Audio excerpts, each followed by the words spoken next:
Welcome you all in your favorite channel. Let's learn simply.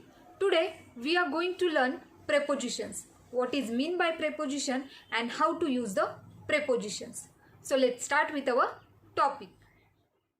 So the first question is, what is preposition? And the definition is, a preposition is a word placed before a noun or pronoun to show its relation to some other word in the sentence. म्हणजेच preposition म्हणजे शब्दयोगी अव्यय हा असा शब्द आहे की जो वाक्यामध्ये नाऊन किंवा प्रोनाऊन, नाव किंवा सर्वनामाच्या अगोदर येतो. कशासाठी? To show its relation to some other word in the sentence. त्यांचा वाक्यातील दुसऱ्या शब्दांशी काय संबंध आहे हे दाखवण्यासाठी तो शब्द येतो. आता विथ एक्झाम्पल बघूया. Rahul is in the room. आता राहुल हा आपला नाऊन आहे. द रूम हे एक नाऊन आहे, ऑब्जेक्ट आहे, ठीक आहे, किंवा आपण त्याला प्रेडिकेटही म्हणू शकतो. मग राहुल आणि द रूम या दोन नाऊनचा एकमेकांशी काय संबंध आहे हे दाखवण्याचं काम वाक्यातील इन हा शब्द करतो. म्हणून हा जो इन शब्द आहे हा आहे आपला प्रेपोजिशन, ठीक आहे. म्हणजेच यावरून या इन या शब्दावरून आपल्याला कळतं की राहुल आणि त्या रूमचा काय संबंध आहे आणि राहुल कोठे आहे. Rahul is in the room. Rahul रूममध्ये आहे. नेक्स्ट सेंटेन्स बघूया. The book is on the table. या वाक्यामध्ये द बुक आणि द टेबल या दोन नाऊनचा एकमेकांशी काय संबंध आहे ते ऑन या शब्दावरून आपल्याला समजते. म्हणजे पुस्तक टेबलवर ठेवलेले आहे. मग हा वर जो आहे तो ऑन, ठीक आहे. म्हणून आपल्याला समजते की पुस्तक आणि टेबलचा काय संबंध आहे. मग हे जे वर्ड आहेत इन, ऑन आणि यासारखे आणखी खूप सारे शब्द आहेत ज्यांना आपण मराठीमध्ये शब्दयोगी अव्यय म्हणतो आणि इंग्लिशमध्ये प्रेपोजिशन्स म्हणतो. आणि हे जे प्रेपोजिशन्स आहे याचं आपण क्लासिफिकेशन केलं आहे 4 टाईप्समध्ये. ते आपण बघूया. First one is prepositions of time. म्हणजेच वेळ सांगणारे किंवा दर्शवणारे शब्दयोगी अव्यय. प्रेपोजिशन्स ऑफ प्लेस म्हणजे जागा, लोकेशन दाखवणारे शब्दयोगी अव्यय. त्यानंतर आहे प्रेपोजिशन्स ऑफ डायरेक्शन म्हणजे दिशा दाखवणारे शब्दयोगी अव्यय. आणि नंतर आहे जनरल प्रेपोजिशन्स म्हणजे काही प्रेपोजिशन्स जनरल आहेत, सामान्यपणे ते वापरले जातात. तर आता आपण सुरुवात करूया prepositions of टाईमपासून.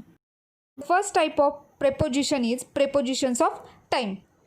Expresses the relationship of noun or pronoun with time. मग यामध्ये काय आहे, नाऊन आणि प्रोनाऊनचं टाईमसोबत काय रिलेशनशिप आहे ही दाखवली जाते, ठीक आहे. म्हणजेच टाईम दाखवण्यासाठी जे प्रेपोजिशन्स येतात ते यामध्ये ते कोणते कोणते आहेत? On, in, at, since, for आणि ॲगो. हे जे 6 प्रेपोजिशन आहेत ते येतात आपले प्रेपोजिशन्स ऑफ टाईममध्ये. आता यामध्ये आपण पहिला बघूया. पहिला आहे ऑन. ऑनचा यूज कुठे कुठे होतं? Before day and date. कोणत्याही वाराबद्दल किंवा डेटबद्दल आपल्याला जर माहिती सांगायची असेल तर तिथे आपण ऑन हे प्रेपोजिशन यूज करणार आहोत. आता हे आपण विथ एक्झाम्पल बघूया. First example, I will visit Pune on Monday. मी पुण्याला येईल कधी? मंडेला. म्हणजे एक स्पेसिफिक वार इथे आपण सांगितलेला आहे, डे आपण सांगितलेला आहे, म्हणून इथे ऑन हे प्रेपोजिशन आले. Next sentence, the exam will be on 23rd of April. मग आता या एक्झाम्पलमध्ये काय सांगितलं आहे की एक डेट सांगितली. एक्झामची डेट आहे ती कधी आहे? 23rd of April. म्हणूनच इथे ऑन हे प्रेपोजिशन आलेलं आहे. त्यानंतर आहे इन. इनचा यूज कोठे कोठे होतो? सीझन म्हणजेच ऋतू सांगण्यासाठी. इयर कोणत्याही वर्षाची माहिती द्यायची असेल तिथे. कोणत्याही महिन्याची माहिती द्यायची असेल तिथे. पार्ट ऑफ द डे म्हणजे एखाद्या दिवसभरातल्या ठराविक वेळेची तुम्हाला माहिती द्यायची आहे तिथे. आणि फ्युचर टाईम म्हणजे भविष्यकाळातली वेळ सांगण्यासाठी आपण इन हे प्रेपोजिशन यूज करतो. विथ एक्झाम्पल बघूया. For example, Advait was born in 2017. आता इथे आपण काय सांगतो आहे? अद्वैत जो आहे त्याचा जन्म झाला आहे कधी? 2017 म्हणजे 2017मध्ये. म्हणून आपण इथे इन हे प्रेपोजिशन यूज केले आहे. एका वर्षाबद्दल ती माहिती सांगितली जाते, इयरची माहिती सांगितलेली आहे. Next sentence, I will reach there in 4 hours. मी तेथे पोहोचेल. कधी? 4 तासात पोहोचेल. म्हणजे एक वेळ सांगितली आहे, फ्युचर वेळ आहे, विल आहे इथे, म्हणजे फ्युचर टाईमबद्दल थोडी माहिती दिली आहे, म्हणून आपण इथे इन हे प्रेपोजिशन यूज केलेले आहे.